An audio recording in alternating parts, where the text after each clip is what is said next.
বলে মানুষ নিজের ভবিষ্যৎ জন্ম থেকেই লিখিয়ে আনে, অর্থাৎ এখানে এই কপালে। ভাগ্য দেবতা আমাদের সমস্ত উত্থান, সমস্ত পতনের হিসেব সবটা লিখে দেন। কিন্তু কপালে কেন, পায়ে নয় কেন? যদি পায়ে লেখা হয় তাহলে আমরা পড়তে পারবো, যদি কপালে লেখা হয় আমরা ছাড়া বাকি সবাই পড়তে পারবে। এবারে আমাদের কপাল এখানে তাই প্রতিফলিত হয় যা আমাদের মস্তিষ্কে আছে, আর মস্তিষ্কে থাকে আমাদের ভাবনা। তাই এই ভাবনার ধনাত্মক হওয়া অত্যন্ত জরুরি।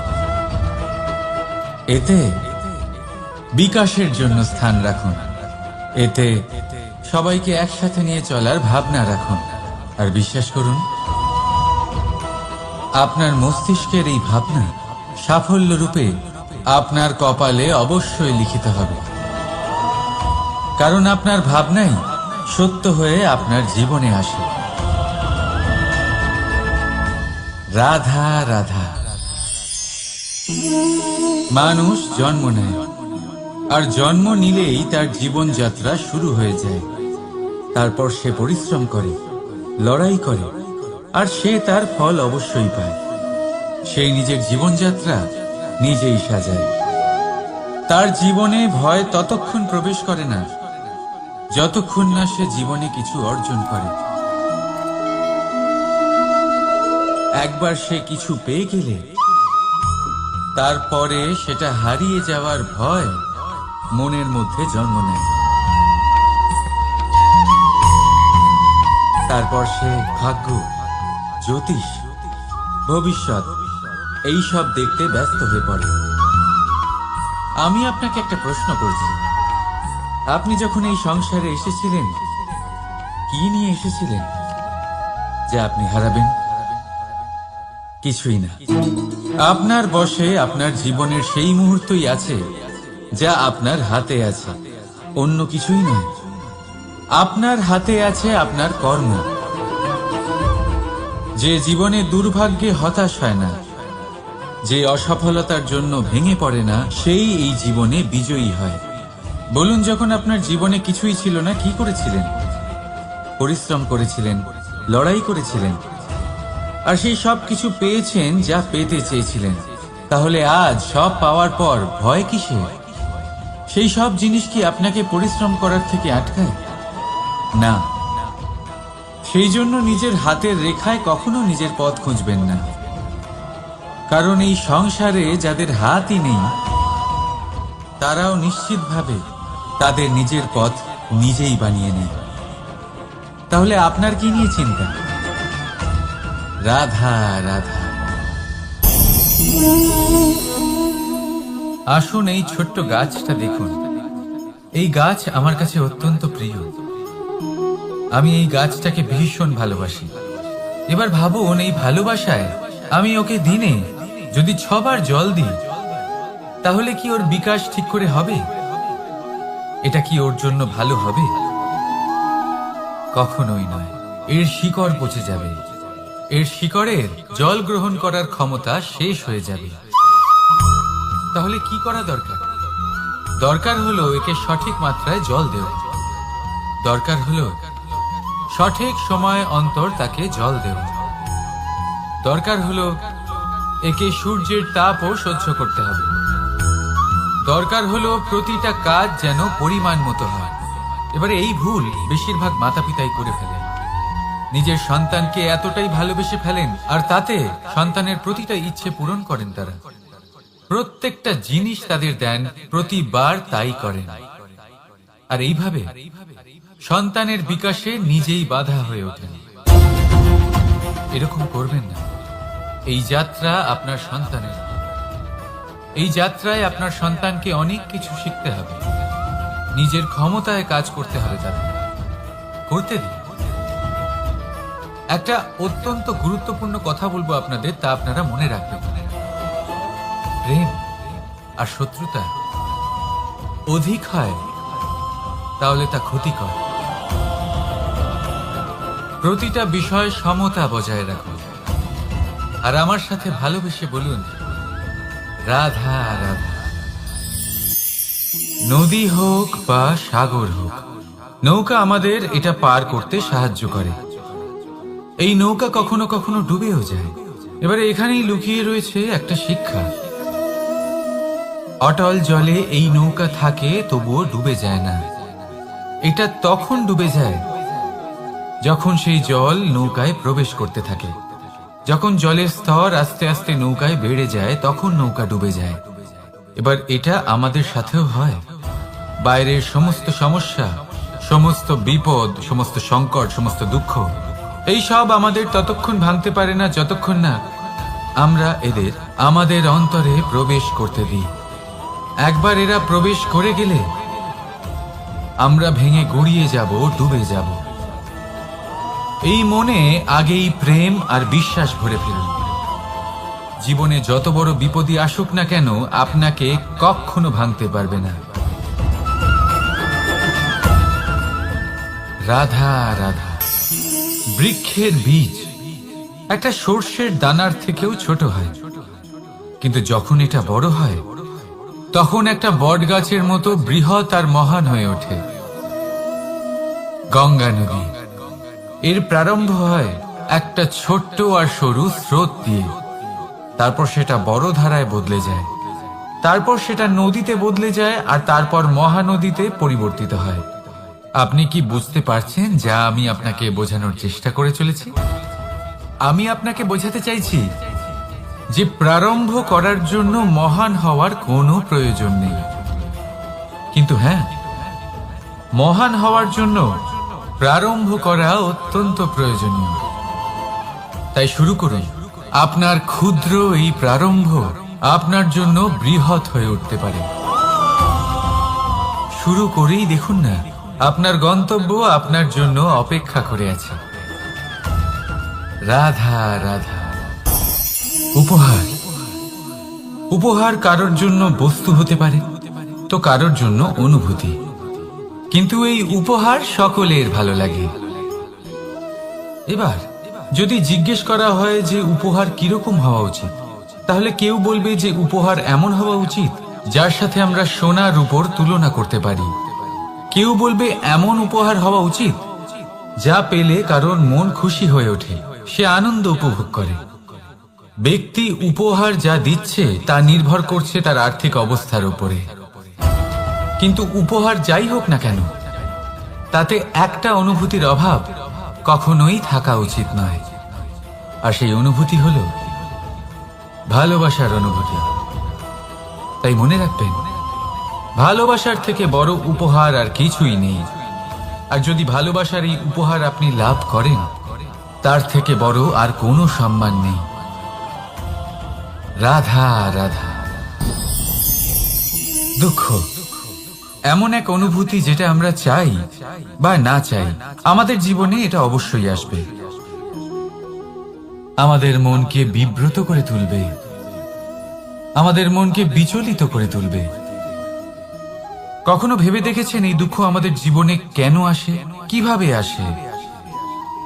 যদি আপনি মন দিয়ে চিন্তা করেন, তাহলে আপনি বুঝতে পারবেন যে এই দুঃখের অনুভূতি পরিস্থিতির থেকে বেশি মানসিকতার থেকে বেশি আশেপাশের লোকজনের সাথে জড়িয়ে। কারণ আশেপাশের লোকজনেরাই আপনার জন্য পরিস্থিতি তৈরি করেন, যা ভালোও হতে পারে আবার খারাপ। আপনার আশেপাশের লোকজনেরাই আপনার মানসিকতাকে প্রভাবিত করে, হয় তাকে ভালো করে অথবা খারাপ করে। আমাদের জীবনের অর্ধেক দুঃখ এই কারণে যে আমরা তাদের উপরে আশা রাখি যাদের উপরে কোনো আশা রাখা উচিত নয়, আর অর্ধেক দুঃখ এই কারণে যে আমরা তাদের উপরে সন্দেহ করি যাদের উপর সেটা করা উচিত নয়। তাৎপর্য এটাই যে মানুষকে চেনার চেষ্টা করতে থাকুন। যেদিন আপনি এটা বুঝে যাবেন যে কে সুজন আর কে দুর্জন, সেই দিন এই দুঃখ আপনার জীবন থেকে দূরে কোথাও চলে যাবে। রাধা রাধা। জীবনে আমরা সবাই, এই সংসারে প্রত্যেকেই শুধুমাত্র ওপরে উঠতে চায়।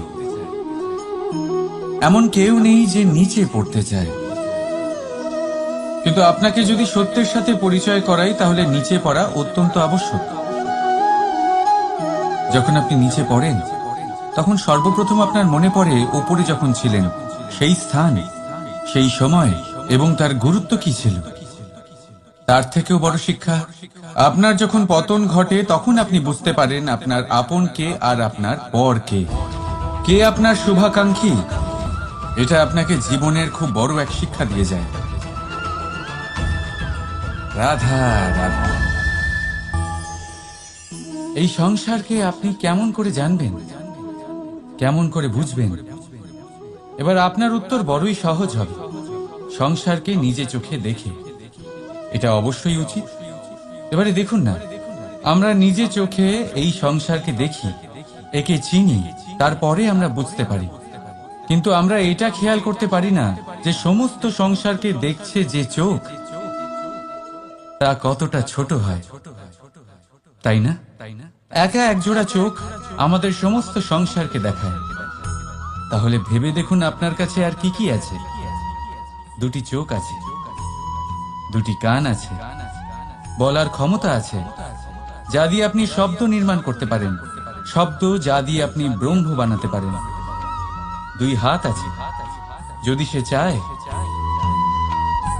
তাহলে পাতাল খুঁড়ে সে জল নিয়ে আসতে পারে। দুটি পা আছে, যদি সে চায় তাহলে সংসারে যত বড়ই পর্বত হোক না কেন তাকে পার করতে পারে। একটা হৃদয় আছে যে প্রেমের বন্ধনে সবাইকে বেঁধে রাখে। একটা মন আছে যে প্রকাশের থেকেও বেশি তীব্র গতিতে চলে। এক মস্তিষ্ক আছে যে যত বড়ই সমস্যা হোক না কেন সমাধান বের করে ফেলে। এবারে ভেবে দেখুন আপনার কাছে কি কি নেই। বোঝার চেষ্টা করুন আপনি কতটা ধনবান। এই সংসারে সেই ব্যক্তি সুখী নন যার কাছে ধন আছে, সুখী সেই যে ধনের সদ্ব্যবহার করে। ঠিক তেমনি আপনার ধন হলো আপনার এই শরীরের ক্ষমতা। এই শরীরের ক্ষমতাগুলিকে ব্যবহার করে ধনাত্মক দৃষ্টিভঙ্গিতে সবকিছু দেখুন। এই সংসারকে বুঝুন, নিজেকে বুঝুন। এই সুখ চাইলেও আপনার থেকে দূরে থাকতে পারবে না। রাধা রাধা। এই পেরেককে দেখতে পাচ্ছেন আপনি? এর আকার কতটা সুন্দর, আর এই আকারের কারণেই খুব সহজেই একে দেওয়ালে রোপণ করা যায়। কিন্তু যখন আপনি এই পেরেককে দেওয়াল থেকে বাইরে আনেন, আপনি দেখবেন ওখানে একটা চিহ্ন রয়ে যায়। ঠিক এমনই হলো আমাদের মুখ থেকে বের করা কড়া শব্দ। যখনই আমাদের মুখ থেকে এই কটাক্ষ বেরোয়, তখন তা কোনো ব্যক্তির মনকে আঘাত করে। আর তারপরে আপনি যতই তার কাছে ক্ষমা চান না কেন, কিন্তু তাও তার সেই ঘা পূরণ হয় না। আপনার বলা সেই কথা, সেই কঠোর চিহ্ন ওই ব্যক্তির মনের দেওয়ালে খোদাই হয়ে থাকে। সেই জন্য আমি সব সময় বলি, এই শব্দের শক্তিকে আপনারা বুঝুন, এর মাহাত্ম্যকে বুঝুন। এই শব্দ ব্রহ্ম।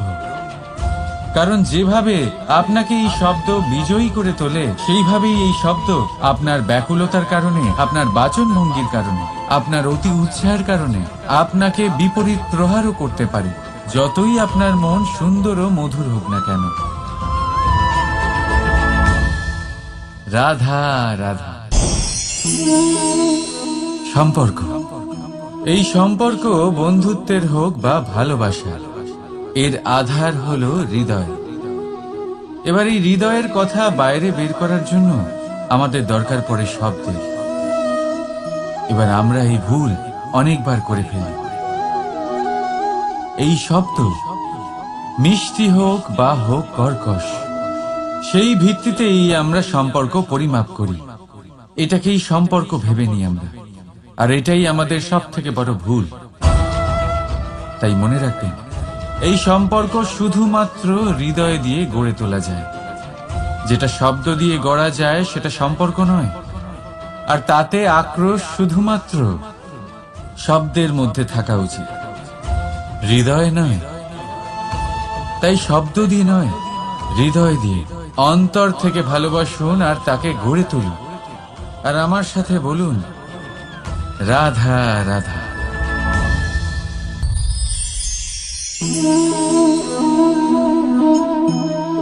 লোকে আমাকে সব সময় জিজ্ঞেস করে, যে কানাই, এখন তুমি বড় হয়ে গেছো, এই বাচ্চাদের সাথে থেকে তুমি সব সময় দুষ্টুমি করো কেন? তুমি বড় হয়ে গেছো, বড়দের মতো থাকো। বেশিরভাগ লোকে এটা বুঝতে পারে না, ভাবে উনি তো ভগবান, ভগবানের মতো গম্ভীর নয় কেন? এবারে আমি কি করে বোঝাবো সবাইকে যে আমার ভগবান হওয়ার পিছনে যে সবচেয়ে বড় রহস্য, তা হলো এই বাচ্চারাই। আমার শক্তি কোথা থেকে আসে? সমস্ত সমস্যার সমাধান করার শক্তি এই বাচ্চাদের থেকেই তো আসে। জীবনে বাঁচার শক্তি, সংসারকে প্রেম শেখাবার শক্তি এই বাচ্চাদের থেকেই আসে। কারণ বাচ্চাদের থেকে বড় কোনো ভগবান হয় না। এবারে দেখুন না, পুরাণ আর বেদের কোনো জ্ঞান নেই ওদের, কিন্তু খুব ভালোভাবেই জানেন যে একজন উদাস ব্যক্তির মন কি করে ভোলানো যায়, কি করে তাকে আনন্দ দেওয়া যায়। আর এ এক বিশাল ব্যাপার।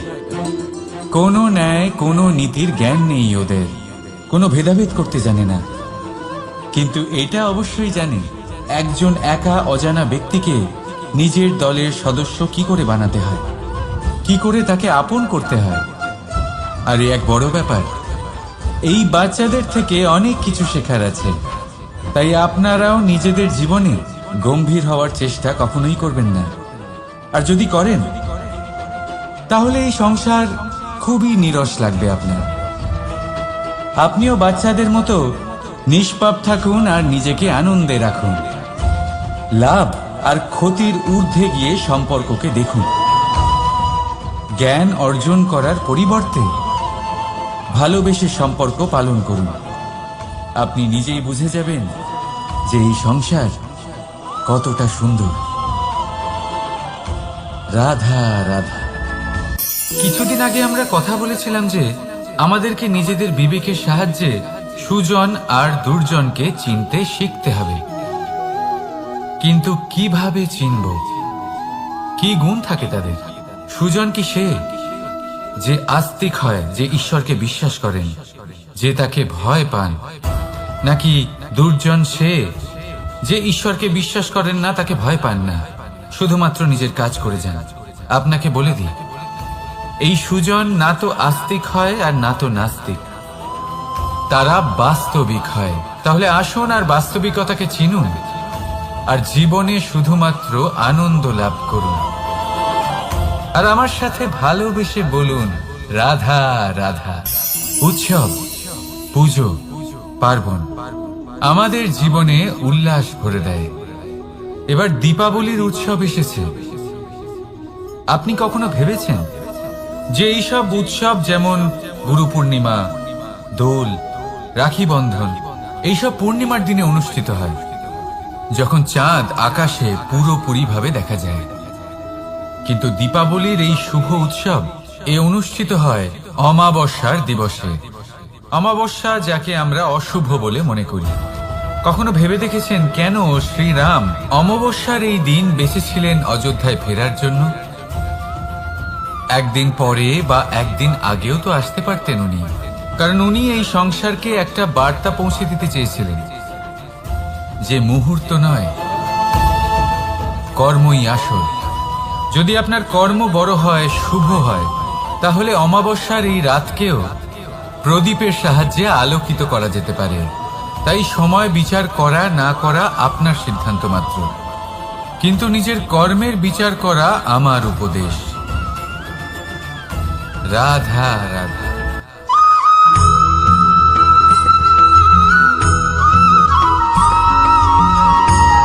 কথায় আছে প্রত্যেক পুত্র তার পিতার প্রতিচ্ছবি হয়, আর সমস্ত প্রতিচ্ছবি চায় যেন সে তার অস্তিত্ব প্রাপ্ত করতে পারে। পুত্র চায় সে যেন তার পিতার মতো হয়, বা কখনো কখনো তার থেকেও শ্রেষ্ঠ হয়। সেটা কোনো অনুচিত ব্যাপার নয়। অনুচিত তখন হয় যখন পুত্র নিজের পিতার মতো হবার স্বপ্ন পূরণ করতে গিয়ে বা তার থেকেও শ্রেষ্ঠ হওয়ার স্বপ্ন পূরণে অনুচিত পথের আশ্রয় নেয়। কারণ তারপরে সে তার পিতার গুণগুলি আত্মসাৎ করতে চায় না। সে শুধুই এটা চায় যে সংসারের চোখে যেন আমি শ্রেষ্ঠ প্রমাণিত হই। এটা অনুচিত। সংসারে এমন অনেক মানুষ আছেন যারা এই কারণে শ্রেষ্ঠ হওয়ার চেষ্টা করেন যাতে তার পরিবারের তার পিতার সম্মান বৃদ্ধি পায়। এমনও মানুষ থাকেন, আর এটাই হলো পার্থক্য উদ্দেশ্যের। মনে রাখবেন, যদি আপনার উদ্দেশ্য শুভ হয় তাহলে পথও শুভ হবে, যদি আপনার উদ্দেশ্য অশুভ হয় তাহলে পথও অশুভ হবে। তাহলে নিজের পিতার মতো হবার চেষ্টা অবশ্যই করুন, তার থেকেও শ্রেষ্ঠ হওয়ার চেষ্টা অবশ্যই করুন, কিন্তু মনে রাখবেন আপনার সংকল্প আর আপনার উদ্দেশ্য এই দুই শুভ হওয়া উচিত। তাহলে আসুন আর আমার সাথে ভালোবেসে বলুন, রাধা রাধা।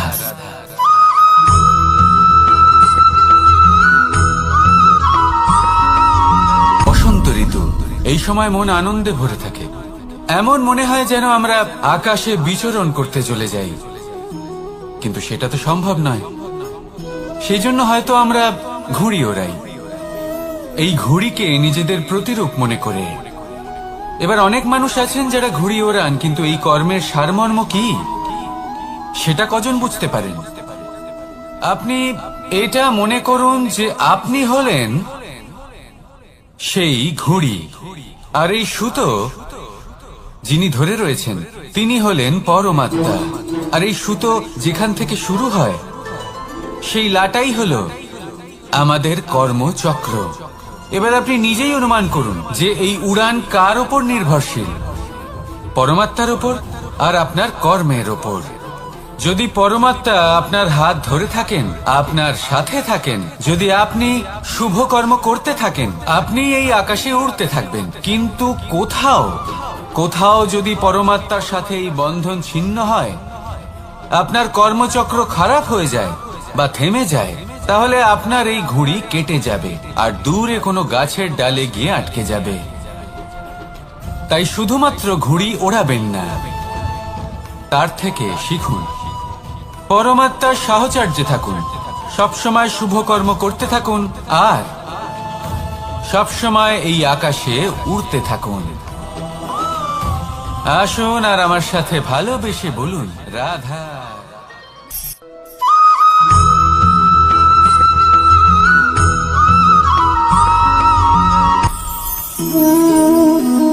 শক্তি এক অত্যন্ত বিচিত্র বস্তু, বা বলতে পারেন অনুভূতি। পিতা সবসময় চান যেন তিনি তার শক্তি পুত্রকে। আসুন আপনাকে সহজে বোঝাই। যদি আপনি সুপাত্র হন আর আপনাকে শক্তি দেওয়া হয়, তাহলে আপনি সেই শক্তির গুরুত্ব বুঝবেন, কোথায় সেই শক্তি প্রয়োগ করা উচিত সেটা বুঝবেন। আর এটা যেহেতু অর্জন করা শক্তি হবে, সেই শক্তির অপব্যবহার হবে না। কিন্তু যদি এই আপনি কুপাত্র হন আর যদি আপনাকে এই শক্তি দেওয়া হয়, তাহলে কি হবে? দেখতে গেলে এই শক্তি আপনি দান হিসেবে পেয়েছেন, তাই না আপনি এই শক্তির গুরুত্ব বুঝবেন আর না এর প্রয়োগ আপনি জানবেন। তার অপব্যবহার হওয়া সুনিশ্চিত। তাই যদি আপনি কোনো শক্তি অর্জন করতে চান, তাহলে আগে তার যোগ্য হয়ে উঠুন, পুত্র নয় পাত্র হয়ে উঠুন। আর আমার সাথে ভালোবেসে বলুন, রাধা রাধা।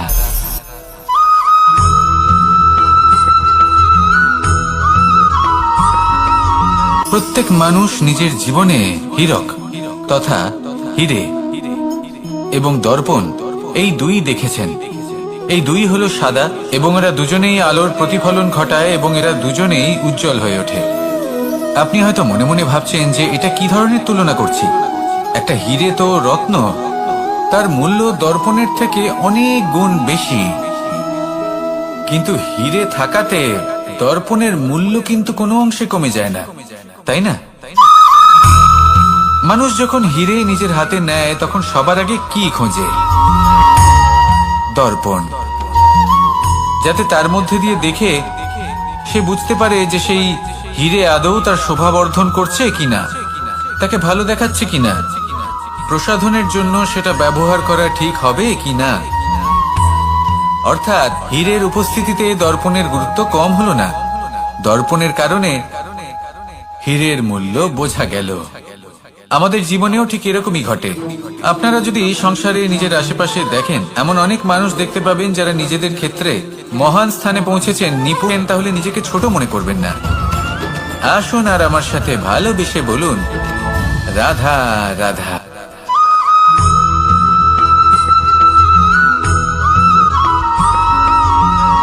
সংসারে আমাদের জীবনে যখন কোনো সুখ বা দুঃখ আসে, তার জন্য আমরা কাউকে না কাউকে অবশ্যই দায়ী করে থাকি, তাই না? এই ব্যক্তি আমাদের সাথে এরকম কাজ করেছেন, তাই আমার সাথে এমন হলো। ওই ব্যক্তি যদি এমনটা না করতেন, তাহলে আজ আমি ওই স্থানে পৌঁছতে পারতাম। সবই আপনার দৃষ্টিভঙ্গির ওপর নির্ভরশীল, আর যদি আপনার দৃষ্টিভঙ্গি এমন হয়, তাহলে তা অনুচিত। সত্যি কথা বলতে, এই সংসারে ভিন্ন ভিন্ন ধরনের মানুষ আছে। এটা আপনার উপর নির্ভর করছে কিভাবে তাদের স্বাগত জানাবেন। একবার ভাবুন, আমি আমার দুটো হাত সামনে নিয়ে এলাম, দুটো মুঠো খুলে দিলাম। দুই প্রকারের মানুষ আসবেন, কিছু না কিছু দিয়ে যাবেন। এই মুঠো যদি আমি বন্ধ করে দিই, তাহলে না কেউ আমাকে কিছু দিতে পারবে, না আমার কিছু যাবে আসবে। নিশ্চয়ই বুঝতে পারছেন এই দুই ধরনের ব্যক্তি কারা এবং তারা কি দিয়ে যান। আমি যদি নিজের মুঠো খুলে দিই, তাহলে কিছু ভালো মানুষ আসবেন, আমাকে আনন্দ, সন্তুষ্টি, জ্ঞান প্রদান করে যাবেন, ভালো অভিজ্ঞতা দিয়ে যাবেন। কোনো খারাপ ব্যক্তি যদি আসেন, তাহলে তিনিও খারাপ অভিজ্ঞতা দেবেন, যার থেকে আমি শিক্ষা লাভ করব। এই সব কিছু আমি লাভ করতে পারি। মুঠো যদি বন্ধ করে রাখি, তাহলে আমি কিছুই পাবো না।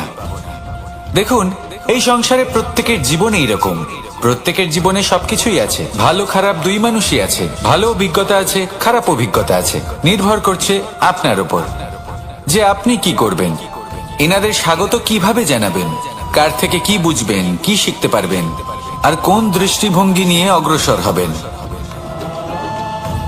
এটাই নির্ধারণ করবে যে আপনার জীবন কেমন হবে।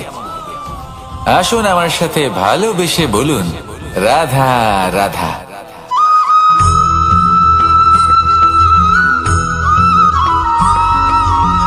এই দড়িটা দেখুন, ছোট ছোট রেশম দ্বারা তৈরি, এটা সরু সুতো দ্বারা তৈরি হয়েছে এটা, আর এ অত্যন্ত কোমলও বটে। আর আপনি চাইলে এটা সোজাও করে দিতে পারেন, আর চাইলে এটা বেঁকিয়েও দিতে পারেন, আর যদি চান তাহলে এটা গোল গোল করে বেঁধে কোথাও রেখেও দিতে পারেন। এবার এই কোমল দড়ি যদি কোনো নিষ্ঠুর কঠিন পাথরে বারংবার জড়িয়ে দেওয়া হয়, তাহলেও তাকেও কাটতে পারে, নিজের ছাপ ছেড়ে যেতে পারে, সেটার আকারও বদলে ফেলতে পারে। এবার এর কারণ কি? এর কারণ হলো অভ্যাস আর নিরন্তর প্রচেষ্টা। যদি আপনিও চেষ্টা করেন আর নিরন্তর কর্ম করে যান, তাহলে আপনার প্রারব্ধ পাথরের মতো কঠিনই হোক না কেন, তাতে ভাঙন ধরিয়েও আপনি নিজের লক্ষ্যে অবশ্যই পৌঁছতে পারবেন। একটা গুরুত্বপূর্ণ কথা মনে রাখবেন, সুকর্মের অভ্যাস আর নিরন্তর প্রয়াস, এই হলো সাফল্যের মন্ত্র। তাহলে জীবনে এই মন্ত্র আনুন আর আমার সাথে ভালোবেসে বলুন, রাধা রাধা।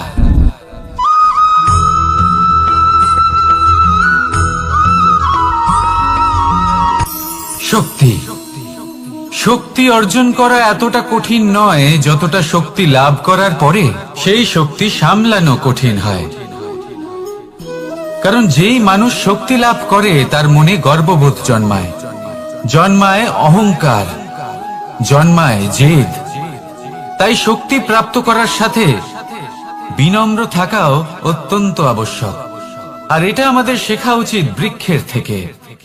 বৃক্ষ যা আমাদের ফল দেয়, বৃক্ষ যা যত ফল দেয় ততটাই ঝুঁকে যায়।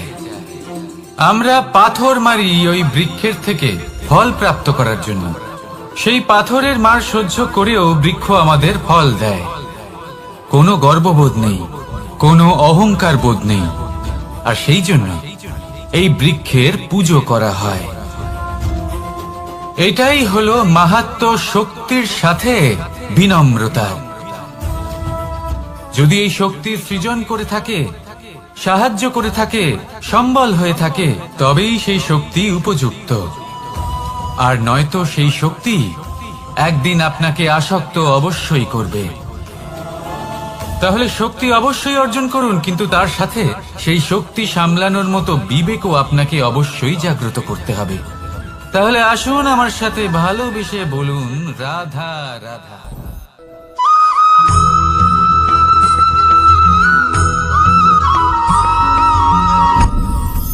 আপনি কি কখনো কোনো জলের ধারা দেখেছেন? তার সামনে যতই মাটি থাকুক না কেন, যতই কাদা থাকুক না কেন, যখন এই জলের ধারা বইতে আরম্ভ করে দেয়, তাহলে নিজের মনের, নিজের ভাবনার, নিজের জীবনের যত অনাবশ্যক তত্ত্ব আছে, অনুপযোগী অংশ রয়েছে, অর্থাৎ অপরিষ্কার অংশ রয়েছে, তা নিজে থেকেই নির্মল হয়ে উঠবে। আর যেরকম জলের ধারা কখনো থেমে থাকে না, সব সময় বয়ে চলে, সেইভাবে আপনিও কখনোই থামবেন না। সবসময় বয়ে চলুন, এগোতে থাকুন। পথে যদি অনেক বিপদ আসে, সমস্যা আসে, থামবেন না, তার উপর নিরন্তর প্রহার করুন, নিরন্তর প্রয়াস করুন আর অগ্রসর হন। আপনি ভেবে দেখুন, এই জলের ধারা কখনো থেমে থাকে না, সবসময় বয়ে চলে, বিপদের সম্মুখীন হয়ে তাকে সাথে বয়ে নিয়ে চলে।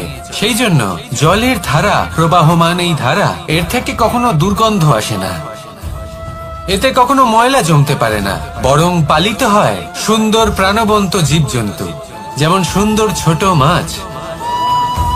তাই আপনিও এটাই করুন, কখনো থামবেন না, শুধু চলতে থাকুন, জলের ধারার মতো বইতে থাকুন।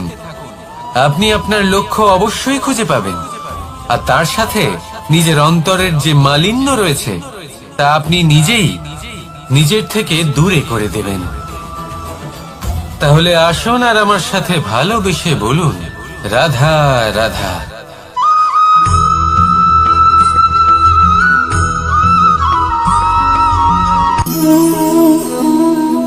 নিয়তি। রাধা আমাকে বলে, কৃষ্ণ, যদি তুমি জানো যে নিয়তিতে কি আছে, তাহলে তাকে বদলে দাও না কেন? মহাদেব আমাকে বলেন যে শ্রীকৃষ্ণ, যদি আপনি এটা জানেন যে সাম্বের নিয়তি এটাই, তাহলে আপনি তাকে বদলানোর চেষ্টা কেন করেন? কেন? কারণ আমি একজন পিতা, আর পিতার কর্তব্য এটাই, তিনি যেন সম্ভাব্য সব চেষ্টা করেন নিজের সন্তানের মঙ্গলের জন্য। নিয়তি আমি জানি, কিন্তু এটাও আমি জানি যে কর্মের থেকে বড় আর কোনো নিয়তি হতে পারে না। অভিজ্ঞতাও রয়েছে যে কর্মের হাতে নিয়তির এই চক্র বদলে যেতে পারে। তাই জীবনে যদি আপনার কখনো এমন মনে হয় যে এটা তো অসম্ভব, তখনও চেষ্টা করা কখনোই ছাড়বেন না। কে বলতে পারে আপনারই কর্মের কোনো এক বীজ হয়তো নিয়তির চাকায় আটকে গেল, আর নিয়তিকে নিজের পথ পাল্টাতে হলো, ঠিক কিনা? সেই জন্য নিয়তিকে ভাগ্য মেনে নিয়ে চুপ করে বসে থাকবেন না। নিজের নিয়তি স্বয়ং নিজের কর্মের দ্বারা নির্ধারিত করুন, কারণ আপনার এই কর্মের ওপরেই আপনার অধিকার রয়েছে, আর এই অধিকারকে নিয়তি অনেক সময় সম্মানও করে। তাহলে আসুন আর আমার সাথে ভালোবেসে বলুন রাধা রাধা।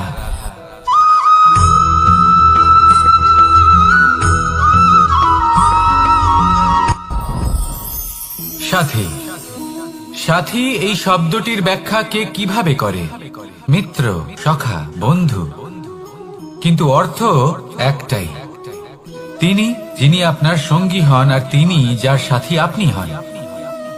এবার সব থেকে বড় প্রশ্ন হলো এটাই যে তিনি কে হতে পারেন যাকে আপনি আপনার সাথী বলে মেনে নিতে পারেন, নিজের সখা, নিজের মিত্র, নিজের বন্ধু মেনে নিতে পারেন। আপনার সাথী হলেন তিনি যিনি দুঃখের সময় আপনার পাশে থাকবেন, আপনার হাত ধরে থাকবেন। আপনার সাথী হলেন তিনি যার হাত আপনি নিজের সুখের দিনে ধরে থাকবেন। সেই সাথীরই হাত ধরুন যিনি দুঃখে সবসময় আপনাকে সাহায্য করার জন্য তৎপর হয়ে থাকেন, আপনার পাশে থাকেন, আর যাকে সুখের দিনে আপনি আপনার সাথে রাখতে পারেন। আর যখন আপনার সাথে আপনার এই সাথী থাকবে, তখন আপনি এটা বুঝবেন যে যখন জীবনে দুঃখ আসে, তখন এই দুঃখ কমে যায়, সবার মধ্যে ভাগ হয়ে যায়। আর যদি তখন সুখ আসে, তাহলে সেটা সবার উপস্থিতিতে আরো বেড়ে যায়।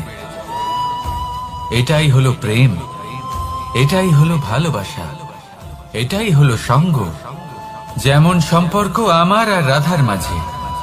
তাহলে আসুন আর আমার সাথে ভালোবেসে বলুন, রাধা রাধা।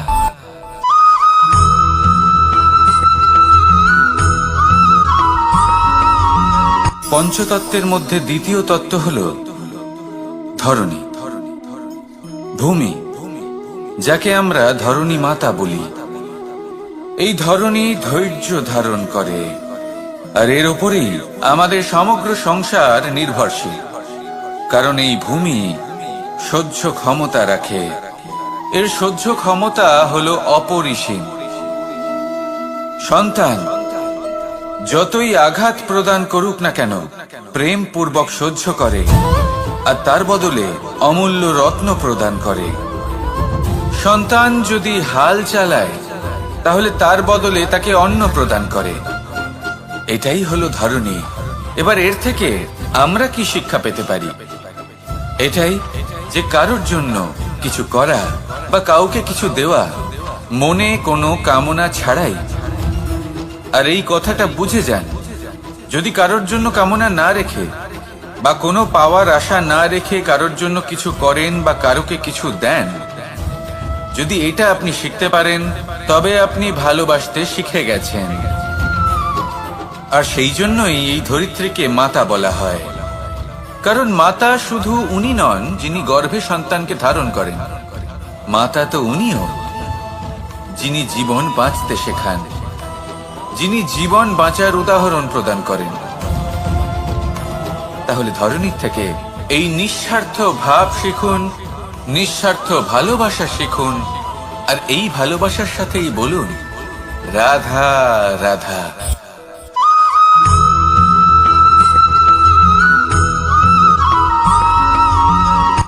কথায় আছে, অন্ধকারে প্রদীপ প্রজ্বলিত করলে চতুর্দিক আলোকিত হয়।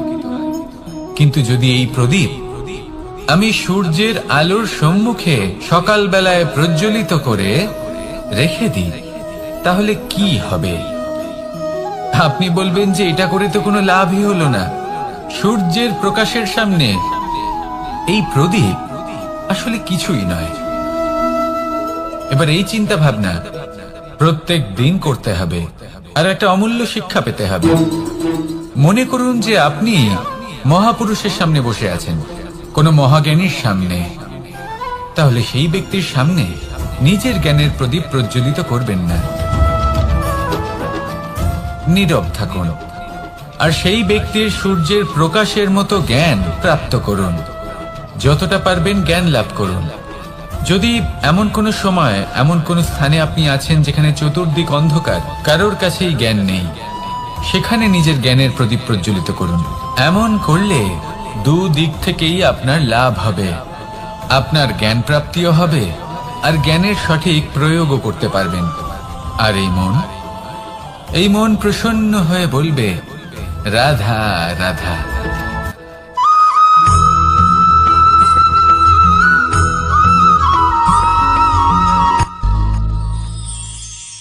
শিশিরের বিন্দু পাতার ওপর পড়ে আর তার গায়ে লেগে থাকে। পাতা তাকে শুষে নিতে পারে না, আর শেষ পর্যন্ত সে ঝরে পড়ে যায়। অন্যদিকে রয়েছে মেঘ এবং চাতক। এদের মধ্যে অনেক দূরত্ব থাকে। মেঘ থাকে আকাশে আর চাতক থাকে ধরিত্রীতে।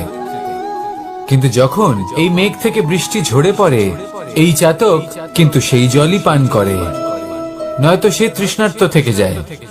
এবার অন্যদিকে দেখলাম শিশির বিন্দু আর পাতার এই সম্পর্ক। এরা খুব কাছাকাছি থাকে, ঘনিষ্ঠও থাকে। অন্যদিকে রয়েছে মেঘ এবং চাতকের সম্পর্ক, যাদের মধ্যে অনেক দূরত্ব থাকা সত্ত্বেও তারা খুব ঘনিষ্ঠ, তাই না? এই সারমর্ম খুব সরল। এই নৈকট্য, এই দূরত্ব, তা আপনার সম্পর্কে প্রভাব কিছুতেই ফেলতে পারে না। এই নৈকট্য, এই দূরত্ব, এইসব হলো শুধুমাত্র মনের ব্যাপার। কখনো আপনি অনুভব করেছেন আপনি কারোর থেকে অনেক অনেক দূরে আছেন, অনেক দূরে আছেন, তাও সেই ব্যক্তির প্রতি আপনি টান অনুভব করেন? সেখানে আপনি কারোর সাথে প্রত্যেক দিন অতিবাহিত করেন, সমস্ত জীবন অতিবাহিত করেন, সব থেকে বেশি সময় তার সাথে অতিবাহিত করেন, তাও তার প্রতি সেই টান অনুভব করেন না। এই সংকেত হলো মনের দূরত্বের। তাহলে মনের এই দূরত্ব দূর করুন আর আমার সাথে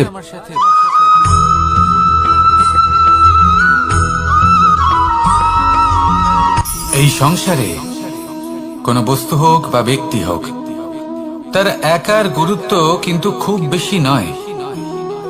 একটা উদাহরণ হিসেবে বৃষ্টির ফোঁটাকে ভেবে দেখুন। যদি একটি বৃষ্টির ফোঁটা হয় তাহলে তার খুব বেশি গুরুত্ব থাকে না, কিন্তু যখন সহস্র বৃষ্টির ফোঁটা মেঘের মধ্যে দিয়ে ঝরে পড়ে তখন সেটা বর্ষার রূপ ধারণ করে। সেই বর্ষা যা এই প্রকৃতিকে শান্ত করে। সেইভাবেই পাথরের ছোট টুকরো, তার খুব বেশি গুরুত্ব থাকে না, কিন্তু যখন অসংখ্য পাথরের টুকরো একত্রিত হয় তখন তা পর্বতের আকার ধারণ করে। সেইভাবেই কিছু মানুষ যখন একত্রিত হন তখন তৈরি হয় পরিবার, কিছু পরিবার যখন একত্রিত হয় তখন তৈরি হয় সমাজ, যখন অনেক সংখ্যক সমাজ একত্রিত হয় তখন তৈরি হয় রাজ্য। এবার এই রাজ্যের সব থেকে গুরুত্বপূর্ণ ব্যক্তি হতে পারেন রাজা, কিন্তু তাও সেই রাজা একা কিছু করতে পারেন না। যুদ্ধ লড়ার সময় তারও নিজের সৈন্যদলকে প্রয়োজন পড়ে। কিন্তু এই সংসারে এমন একজন ব্যক্তি আছেন যিনি একাই সব কাজ করতে থাকেন, এবং সেই ব্যক্তি হলেন মা। আমাদের জীবনে একজন পিতার ভূমিকা কিন্তু নিঃসন্দেহে অমূল্য, কিন্তু আমাদের সকলের জীবনে যে ভূমিকা একজন মায়ের তা অন্য কারোর থাকে না। একজন মা একাই সন্তানকে বড় করতে পারেন, সংস্কারী করে তুলতে পারেন, তার জন্য পরিশ্রম করেন। আর এত কিছু কাজ করার পরেও তার কাজের জন্য তিনি প্রশংসা অবশ্য পান না। উল্টে যদি সেই সন্তান অনুচিত পথে চালিত হয়, অনুচিত কর্ম করে, তখন সেই মাকেই অপবাদের পাত্র হয়ে উঠতে হয়। আমাদের জীবনে মায়ের যোগদান কতটা সেটা বুঝুন। আপনাকে বড় করে তোলার জন্য উনি কতটা পরিশ্রম করেছেন সেটা বুঝুন। আজ থেকে, এখন থেকে, এই মুহূর্ত থেকে মাকে সম্মান করতে শিখুন। যখন সময় পাবেন, যখন সুযোগ হবে, তখন তার প্রশংসা করুন, ওনারও ভালো লাগবে। আর মায়ের এই মমতার জন্য, তার এই ভূমিকার জন্য আসুন সবাই মিলে আমরা তাকে প্রণাম করি, আর সকলে মিলে ভালোবেসে বলি রাধা রাধা।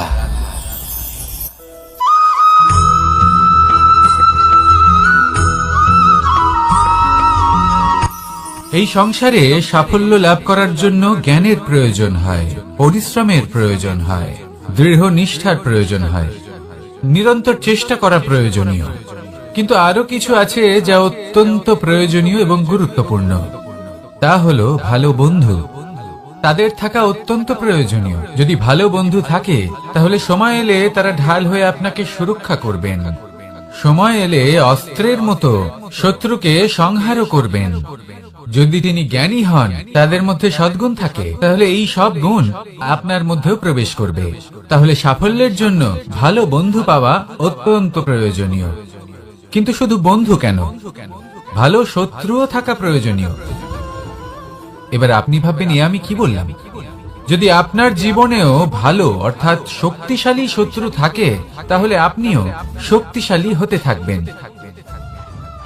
এই শত্রু আপনাকে প্রেরিত করবে আরো বেশি শক্তিশালী হয়ে ওঠার। কখনো কোনো হরিণকে দেখুন, তীব্র গতিতে দৌড়তে থাকে। কেন তীব্র গতিতে দৌড়য়? এই কারণে নয় যে কোথাও তার জন্য মধুর ঘাস অপেক্ষা করে রয়েছে, না। সে এই কারণে তীব্র গতিতে দৌড়য় কারণ সেটা না করলে তার পেছনে একটি সিংহ আছে যে ওকে নিজের ভোজন করে ফেলবে। তাই জীবনে বিপদ, সংকট, এই সবকিছুও হলো অত্যন্ত গুরুত্বপূর্ণ। তার সম্মুখীন হতে শিখুন আর আমার সাথে ভালোবেসে বলুন রাধা রাধা।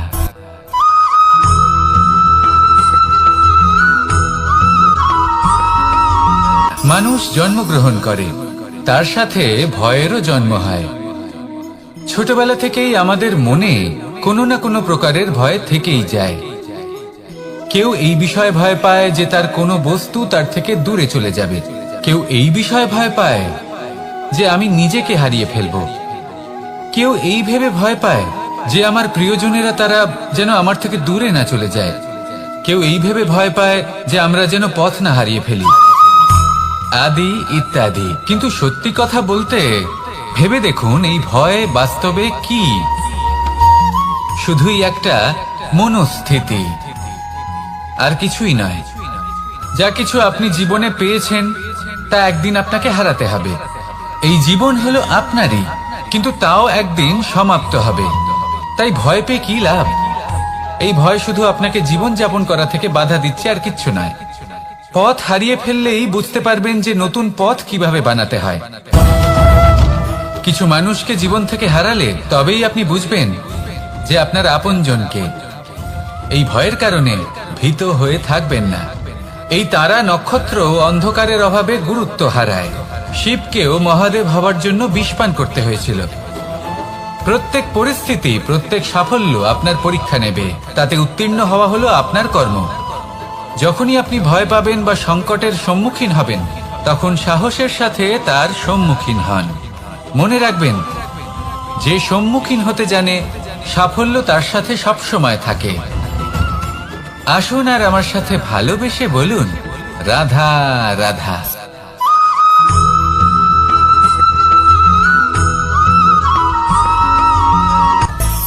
মানুষের মধ্যে একটা বিচিত্র প্রবৃত্তি থাকে, অন্য সকলের বিষয়ে, তাদের জীবনের বিষয়ে, তাদের ব্যক্তিত্বের বিষয়ে, তাদের ভবিষ্যতের বিষয়ে অনুমান করা। এটা হলো অনুচিত। কারোর অতীতকালকে দেখে লোকে ভবিষ্যৎ বলে দিতে পারেন, বর্তমানকে দেখে ভবিষ্যতের বিষয়ে অনুমান করে ফেলেন। উদাহরণ দিতে হলে বলবো, কোনো দাসকে দেখুন, ওকে দেখে লোকে বলে যে ওর ভবিষ্যৎ সেটাই হতে পারে, অনুমান করে ফেলেন। আর এই রাজাকে দেখুন, উনি তো কত সুখী হবেন, উনি তো জগতের সব থেকে অধিক সুখী মানুষ, কত সুখ সুবিধা আছে ওনার কাছে, ধারণা করে ফেলেন। তবে সত্য তো এটাই যে কারোর ব্যক্তিত্বের বিষয়ে, তাদের ভবিষ্যতের বিষয়ে আপনি পূর্ণ সত্য কখনোই বলতে পারবেন না, শুধু অনুমান করতে পারবেন। আর এই অনুমান করে সত্যি কোনো লাভ হয় না, কারণ এই কাল সেটা হলো অত্যন্ত শক্তিশালী। কালো থেকে কালোতর কয়লাকেও হিরেতে পরিণত করতে পারে, অনেক বড় বড় রাজাকেও বিদূষক বানিয়ে ফেলতে পারে এক মুহূর্তেই। তাহলে আপনি অনুমান করে কি লাভ? কি পেলেন অনুমান করে? সেই জন্য কারোর বিষয়ে কোনো অনুমান করবেন না, তার ভবিষ্যতের বিষয়ে অনুমান করতে যাবেন না, কারোর বিষয়ে কোনো ধারণা করে নেবেন না। কিছু করতে হলে ভালোবাসুন, সবার মধ্যে ভালোবাসা ছড়ান, সবার মধ্যে ধন্যাত্মক ভাব ছড়ান। এই মন প্রসন্ন হয়ে বলবে, রাধা রাধা।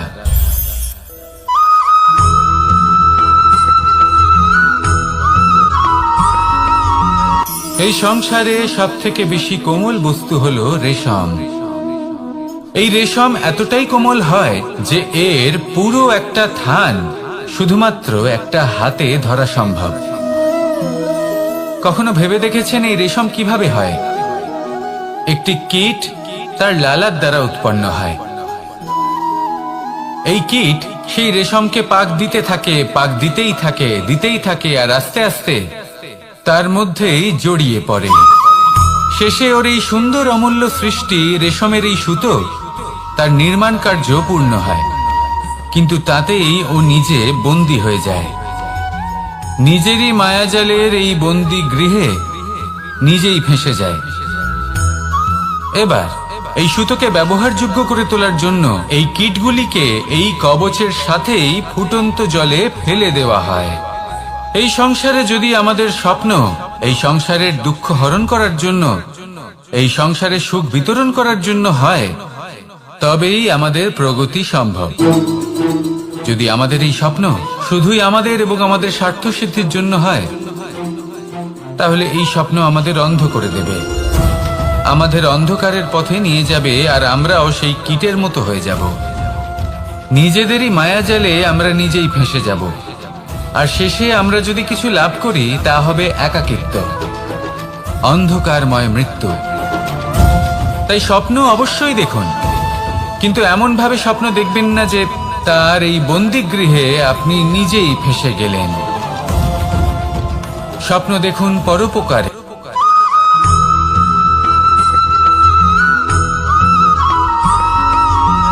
এই সংসারে প্রত্যেক মানুষ এটাই চান যে তিনি যেন ধনবান হন, আর্থিক অবস্থা তার ভালো থাকে, ওনার বাড়িতে লক্ষ্মীর আগমন হয়। কিন্তু সেটা হবে কি করে, সেটাই হলো প্রশ্ন। কেউ বলেন যে যদি পরিশ্রম করো তাহলে ধন অর্জন সম্ভব, কেউ বলেন যে যদি বিদ্যা লাভ হয় তবেই ধন অর্জন সম্ভব, কেউ বলেন যে যদি বলশালী হও তবেই সম্পন্ন থাকবে। ভালো কথা, যদি তাই হয়ে থাকে তবে দিনমজুর সারা দিন পরিশ্রম করেন, তিনি কেন ধনী হন না? অনেকজন বিদ্বান মানুষ আছেন এই সংসারে, তারা কেন ধনবান হন না? অনেক সংখ্যক বলশালী ব্যক্তি আছেন, তাদের কাছে ধন নেই কেন? তাদের কেন ধনের অভাব হয়? আবার এমনও কিছু মানুষ আছেন যারা পরিশ্রম করেন, তারা দিনমজুর, কিন্তু তারা ধন অর্জন করতে পারেন। কিছু বিদ্বান ব্যক্তি আছেন যাদের কাছে অধিক মাত্রায় ধন রয়েছে, কয়েকজন বলশালী ব্যক্তি রয়েছেন যাদের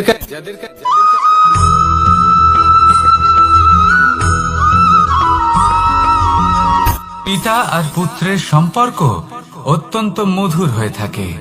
পিতা স্বপ্ন দেখেন, তাকে পূর্ণ করার সকল সম্ভাব্য চেষ্টা করেন, কিন্তু তাও অনেক সময় ওনার স্বপ্ন অপূর্ণ থেকে যায়।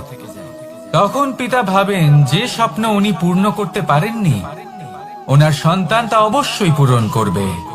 যে স্থানে উনি কখনো পৌঁছতে পারেননি, সেই স্থানে ওনার পুত্র অবশ্যই পৌঁছবে। পিতা নিজের সন্তানের ভবিষ্যৎ নিয়ে সেই স্বপ্ন দেখেন, আর যখন সেই সন্তান সামনে এগোতে থাকে তখন তার দুঃখ হয় না, বরং গর্ব হয়। ওনার ভালো লাগে এটা দেখে যে ওনার সন্তান অনেক উন্নতি করছে। কিন্তু যখন সন্তান নিজের অভিভাবকের শক্তি দেখে, তার যশ দেখে হিংসা করতে থাকে, সমস্যা সেইখানেই শুরু হয়। সেই জন্য সকল সন্তানকে এটা মনে রাখতে হবে, দেখুন, পুত্র হবার সুবাদে, এক সন্তান হবার সুবাদে এটা হলো আপনার অধিকার যে আপনি আপনার পিতার থেকে বেশি উন্নতি করবেন। আপনার পিতাও এটাই চান, কিন্তু সুস্থভাবে এটা করুন। একটা রেখা টেনে নিন যাতে আপনি তাতে এগোতে পারেন আর আপনার পিতার তাতে গর্ববোধ হয়, আর সেই বিষয়ে দুঃখ না হয় যে আমার সন্তান আমাকেই ছোট করার চেষ্টা করছে।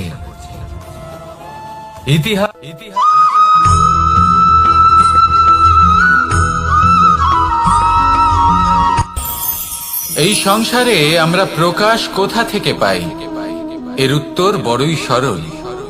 ভোরে যখন সূর্যোদয় হয় তখন প্রকাশের কিরণ আমাদের ঘরে এসে পৌঁছয়, এইভাবেই আমরা প্রকাশ লাভ করি। এবার এই প্রকাশের আলোতেই আমরা সারাদিনের কাজ সম্পন্ন করি। সন্ধে হয়ে যায়, সূর্যাস্ত হয়ে যায়, আর আমাদের ঘর যাতে অন্ধকার না হয় তার জন্য আমরা একটা প্রদীপ প্রজ্বলিত করি। এটাই ঘটে আমাদের জীবনেও। এবার প্রবাহমান আয়ুর সাথে আমরা আমাদের অন্তরে যদি একটা প্রদীপ প্রজ্বলিত করে নিই, তাহলে বিষয়টাই অন্যরকম হবে। এবার আপনি বলবেন কোন প্রকাশের কথা বলছি যে আমাদের অন্তরে জাগ্রত করা সম্ভব? আমাদের আত্মার মাঝে প্রেমের প্রকাশ জাগ্রত করার কথা বলছি, কারণ আমাদের এই জীবন এও হলো দিনের আলোর মতো। আজ প্রকাশ আছে, কিন্তু কোনোদিন অবশ্যই অস্ত হবে। কিন্তু অস্ত হবার আগে যদি আমরা আমাদের আত্মার মাঝে প্রেমের এই প্রকাশ উজ্জ্বলিত করে নিই, তাহলে আমাদের সন্ধ্যাকালও আমরা আনন্দে এবং প্রেমে যাপন করব। তাহলে আসুন আর আমার সাথে ভালোবেসে বলুন, রাধা রাধা।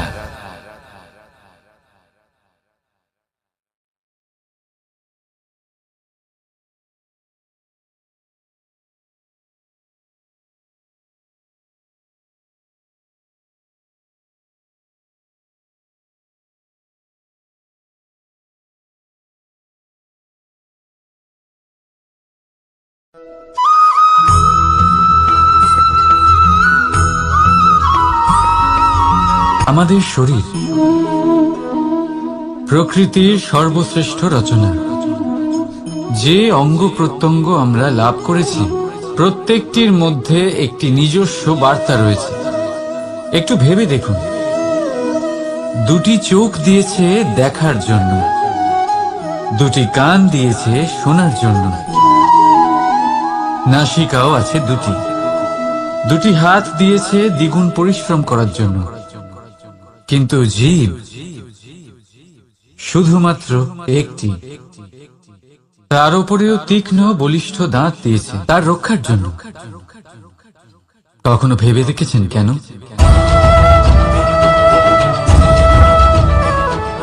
কারণ শব্দ আর শব্দের প্রয়োগ মানুষের সবচেয়ে বড় অস্ত্র, যার প্রয়োগ যত ভেবে চিন্তে করা যায় মানুষ তার জীবনে ততটাই উপরে উঠতে পারে। তাহলে মনে রাখুন, দেখুন, শুনুন আর বুঝুন বেশি, বলুন কম। রাধা রাধা।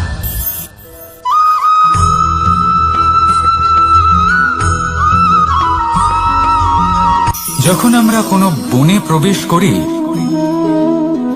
তখন এই সবুজ ঘাস দেখে, এই কোমল ঘাস দেখে আমাদের মন প্রফুল্ল হয়ে ওঠে। ভিন্ন ভিন্ন প্রজাতির ফুল, ভিন্ন ভিন্ন রঙের ফুল দেখে এই মন আনন্দে ভরে ওঠে। এখানে শিশুরা আনন্দ লাভ করে, বড়রা ভোজন গ্রহণ করেন, কথাবার্তা বলেন, হাঁটাহাঁটি করে বেড়ান। এবার ভেবে দেখুন, যখন এই উপবনের নির্মাণ হয়েছিল সেই সময় যদি এই মাটিকে সঠিকভাবে খনন না করা হতো, যদি তাতে সঠিকভাবে বীজ রোপণ না করা হতো, যদি কোনো সংঘর্ষ না হতো, পরিশ্রম না করা হতো, যদি চলতে চলতে পায়ে কাঁটা না বিঁধে যেত, তাহলে এই সুন্দর বন দেখে আমরা কি এই আনন্দ লাভ করতে পারতাম? কখনোই নয়। ধরুন কোনো নদীর তটে সুন্দর একটি বন আছে, সেই বনের আনন্দ লাভ করতে গেলে আপনাকে সেই নদী পার করতেই হবে। যদি সুখের নদীর কাছে পৌঁছতে চান তাহলে তটে যে কাঁটা রয়েছে সেগুলোর সাথে সংঘর্ষ করতেই হবে। এই সংসারে যদি আপনি সুখ লাভ করতে চান তাহলে সুখ লাভের এই যাত্রা শুরু করতে হবে সংঘর্ষ দ্বারা। তাহলে সংঘর্ষকে স্বাগত জানান, এর পেছনেই সুখ রয়েছে যা আপনার জন্য অপেক্ষা করছে।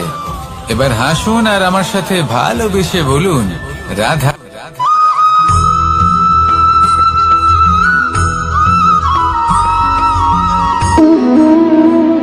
সম্পর্ক হলো আমাদের জীবনের একটি আধার। কিছু সম্পর্ক এমন যা আমরা জন্মসূত্রে লাভ করি, যেমন পরিবার, মা, বাবা। কিছু সম্পর্ক আছে যা আমরা জীবনে অর্জন করে থাকি, তা সে প্রেমের হোক, স্নেহের হোক বা বন্ধুত্বের।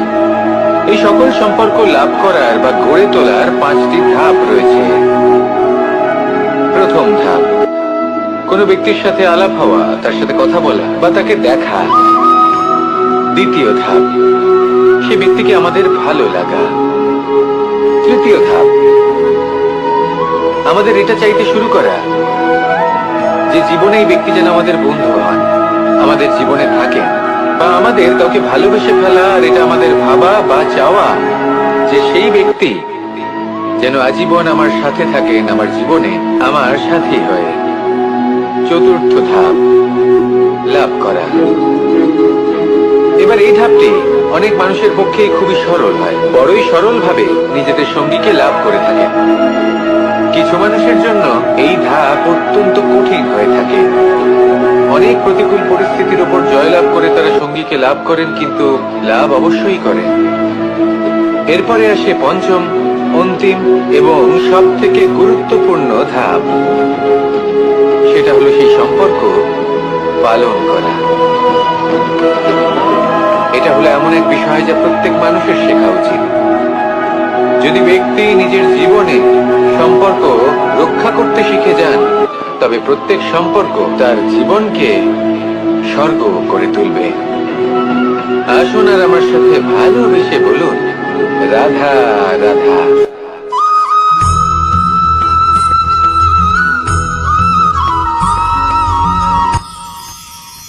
মানুষ তার জীবনে দুই ধরনের পরিস্থিতিকে খুব ভয় পায়।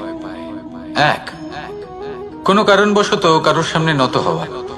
দুই, কোনো কারণে নিজের চরিত্র থেকে, নিজের মূল্যবোধ থেকে বিচ্যুত হওয়া। এবার কেন হয় এরকম যে কথায় কথায় কারোর সামনে নত হতে হয়?